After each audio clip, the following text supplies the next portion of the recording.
Hello guys, इस lecture में हम लोग देखेंगे what is machine learning, deep learning, gen AI हम क्या है। ये 5 मिनट में सबका डिफरेंस हम लोग इस वीडियो में देखेंगे, जस्ट 5 मिनट्स। सबसे पहले आते हैं एआई।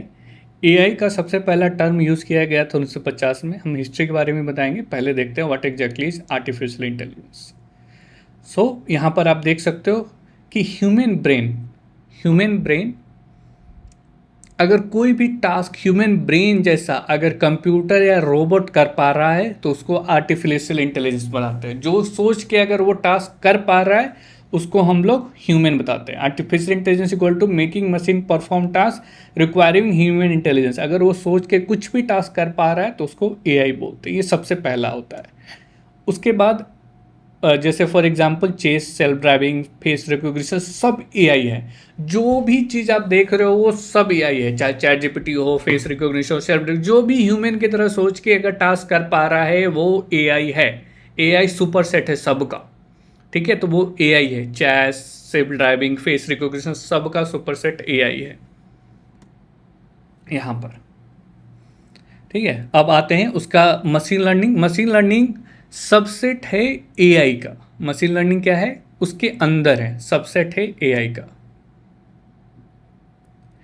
तो मशीन लर्निंग में क्या होता है, हमें डाटा सेट चाहिए। उस डाटा सेट को ट्रेन करके with the help of model हम प्रिडिक्ट करते हैं। मशीन लर्निंग में क्या होता है, हम प्रिडिक्ट करते हैं चीज़ों को। जैसे फॉर एग्जांपल हाउस प्राइजेस को प्रिडिक्ट करना। अगर आपके नेबरहुड में, अगर किसी नेबरहुड में आप जाते हो, आप जनरली जाते हो नेबरहुड में, अगल बगल दाम पूछते हो तो आपको रेट पता चल जाता है कि इस मोहल्ला का रेट क्या है। उसी तरह से अगर हम मॉडल को डाटा देते हैं, ट्रेन करते हैं, तो उसको पता चल जाएगा कि अच्छा अगर इस फ्लैट में इतना बाथरूम है, इतना इस रोड पर है, यहाँ पर है, तो इसका इतना प्राइस होगा। उसमें अगर इतना रूम है, इतना बाथरूम है, ये रोड पे, तो इतना प्राइस होगा। तो उस तरीके से वो सीख जाता है, मॉडल सीख जाता है, वो फिर वो प्रिडिक्ट करता है प्राइजेस को। जैसे फॉर एग्जांपल इस तरीके से वो प्राइजेस को प्रिडिक्ट करता है। अगर हाउस साइज बड़ा होते जा रहा है प्राइस, तो वो प्राइस को प्रिडिक्ट करने लगेगा कितना उसका अप्रॉक्स प्राइस होगा। Learning from data, not hard कटेड rule. उसके अंदर होता है फिर मशीन लर्निंग का सबसेट होता है डीप लर्निंग। डीप लर्निंग में क्या होता है, डीप लर्निंग में फीचर को आइडेंटिफाई किया जाता है। यहाँ पर इनपुट पास के, जैसे हम मान चलो हमारे पास दो इमेज है, कैट और डॉग, हमको आइडेंटिफाई करना है। तो यहाँ पर हम उसके फीचर्स को पास करते हैं हिडन लेयर में।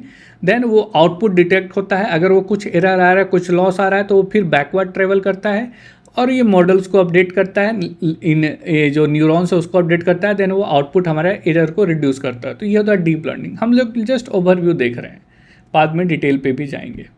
तो इस तरीके से ये होता है, ठीक है। तो ये वेट को अपडेट करता है यहाँ पर ताकि लॉस रिड्यूस हो सके। तो मशीन लर्निंग का एग्जांपल क्या है, image recognition, speech recognition, medical diagnostics. ये तो एक तरह से फीचर को आइडेंटिफाई करना, इमेज को आइडेंटिफाई करना। उसके बाद आता है जनरेटिव एआई। जनरेटिव एआई जैसे chat GPT, image generator, music generator, code generator, सब जनरेटिव एआई में आते हैं।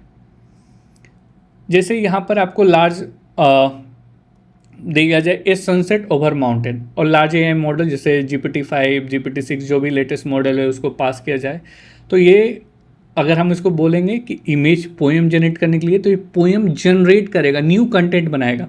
अगर हम इसको बोलेंगे कि आप इमेज को जनरेट करो, तो ये इमेज को जनरेट करेगा, न्यू कंटेंट को जनरेट करेगा। तो ये जनरेटिव एआई इसको बोला था, न्यू कंटेंट को जनरेट करना। इसको कंपेयर कैसे कर सकते हैं, आर्टिफिशियल इंटेलिजेंस सबसे बड़ा, सबसे सुपरसेट, सब कुछ आर्टिफिशियल इंटेलिजेंस है। उसके अंदर आपका मशीन लर्निंग है। मशीन लर्निंग में क्या होता है, प्रिडिक्ट करते हैं हाउस को। डीप लर्निंग में क्या होता है, फीचर को आइडेंटिफाई करते हैं। और जनरेटिव एआई में न्यू कंटेंट को बनाते हैं।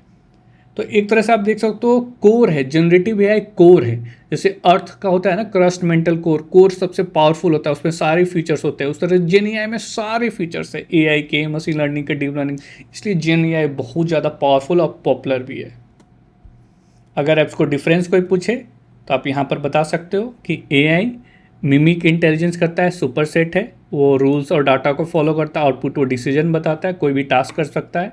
ट्रेनिंग ऑप्शनल है, कॉम्प्लेक्सिटी वेरीज करता है, क्योंकि एआई के अंदर सब कुछ आ जाता है। एमएल एआई के अंदर आप एमएल कर रहे हो, डीएल कर रहे हो, जे नहीं कर रहे हो, तो based on that complexity varies करता है।